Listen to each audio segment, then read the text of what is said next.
this example is for turning, so make sure you make a folder called lesson 2 and then go to cam examples, tutorial, get tutorial 6 to open, and then save it to our own folder, and then go to our own folder to make sure it's under our own control. Okay, next we need to go to cam workspace.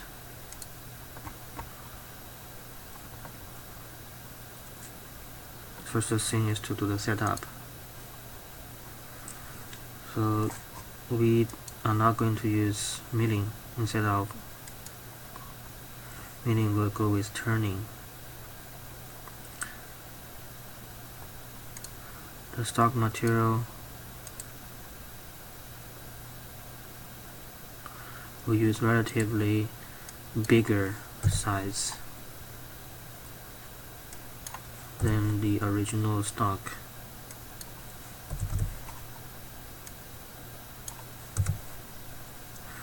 So this will be the stock size.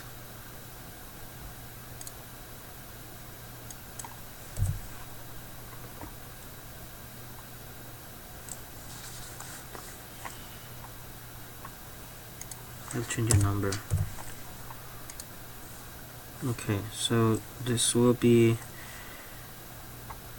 turning. To do the facing first. And for that, we will go with a tool. For this tool, we'll use a sample tool.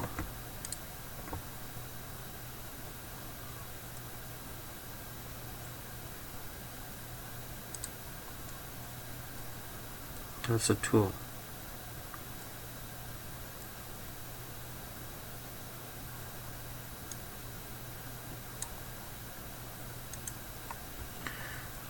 Alright, for the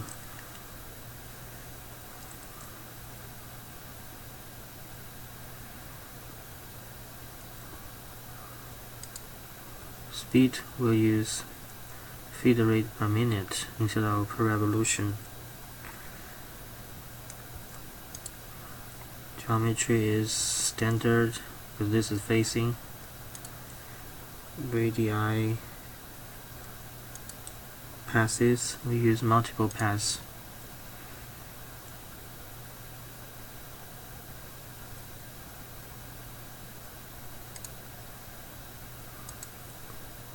Two step overs.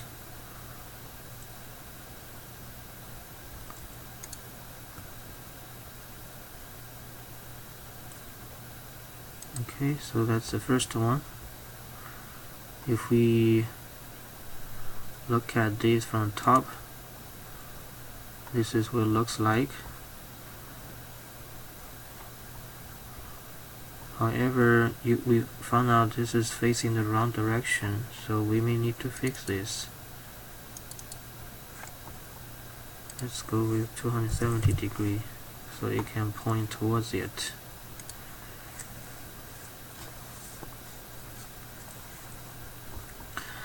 This is the first facing operation. Next we'll do profiling. The same turning tool, and we'll go with similar setting. Geometry is identified as the outer, and this is a radii passes. We want to do both roughing and finishing with the same tool. A little setup.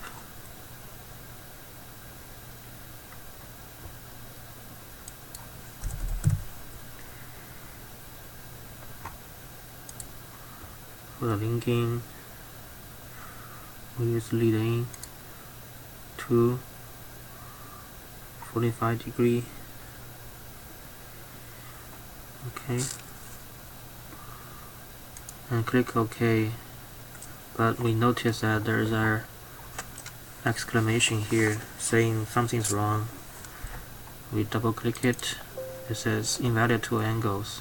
Not much information, but it actually means this tool is pointing away from it, so it won't be able to cut. Let's fix it. Double click it and change this tool orientation to 270 degree. So this tip is pointing towards the tool. Okay, so this is the tool path generated. Next, we notice that it's trying to do the facing again, and also it cuts into the grooving a little bit, and it stops here. But we want to cut slightly more than that, so we can part this off after everything is done. So we need to fix these three things. To do that, right click, edit, go to radii, we change the diameter to be slightly smaller than this. This is 8, so we want to change this to be 7. So we notice that it will not try to face again. The next thing is geometry. We will cut into this by 5, so back offset is 5. So you see a line is changed. And then we also go to tool, and we'll disable grooving, so it won't get into the groove. Alright, so okay, and then you will find out it doesn't go to the facing again, it cuts back a little bit more, and it doesn't go into the groove. We want to cut the groove in a next operation.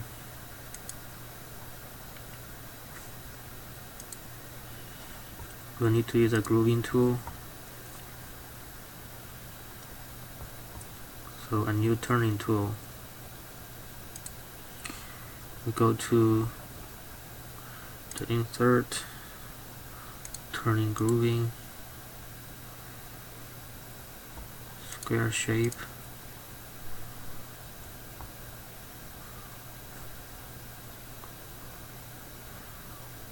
glue width is 2.5, width is 2.2,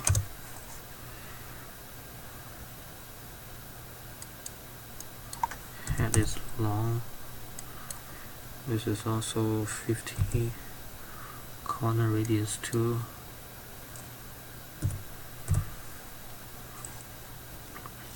go to folder, head length is 50,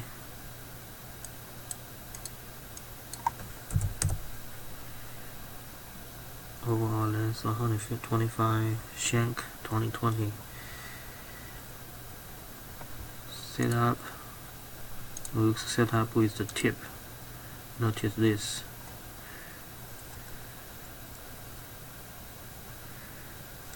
Right, okay, that's a tool for grooving.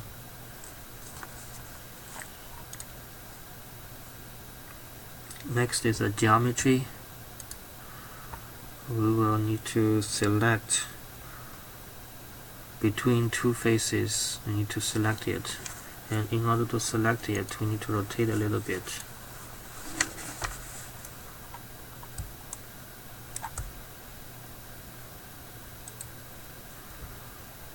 And we also want to select the back side and rotate the back. Okay.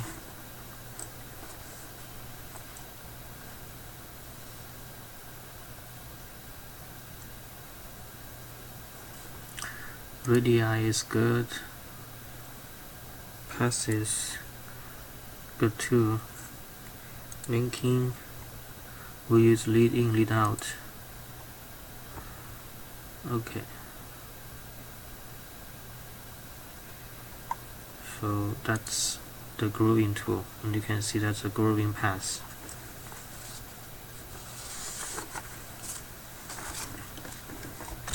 The next step, we need to do a threading.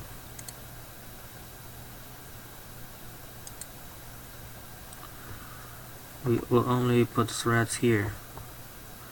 To do that, we need to define a threading tool. We'll go with our sample tool, ISO double. For the geometry, we'll select this surface, and we don't need to offset this much, so only go with 3. And for the radii clearance, we will select from this surface by 3.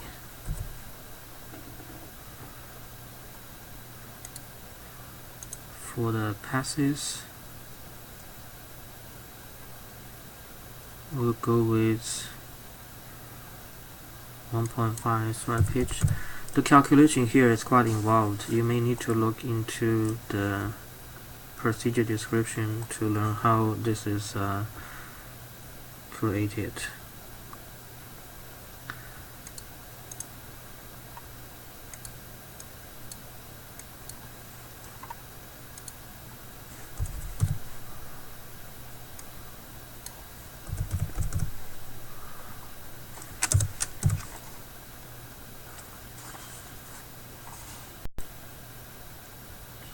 Okay, so these are all the settings. Alright, so this is our tool for threading. Next step, we'll create part cutoff, and we'll cut off from here. So let's get a new tool. It's a grooving tool. Actually, by default, it's already selected. It was smart enough to identify the best tool for doing the job. Everything else is actually by default. Not much to change here. It's automatically figuring out where to cut. So that's it. Now the next thing is we want to make sure that everything is working properly. We will simulate it. Okay. Rotate a little bit so we can see the better.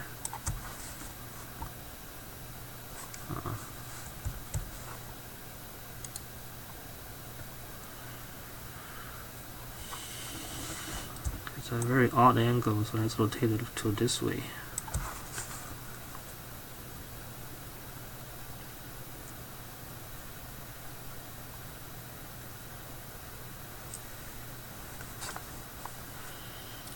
So this is profiling.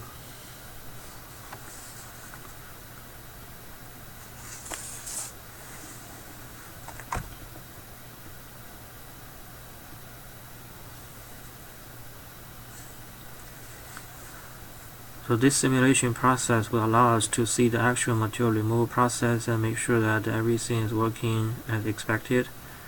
If not, then we need to go back to the setting and change the definition. This is a grooving operation. And this is threading. And this is a part cutoff. Over. So finally, we need to post-process it. We'll go with lesson 2.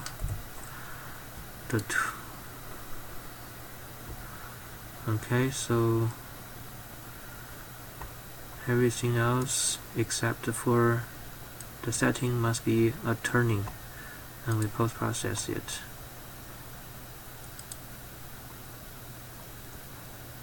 And you will find out this is again another G code.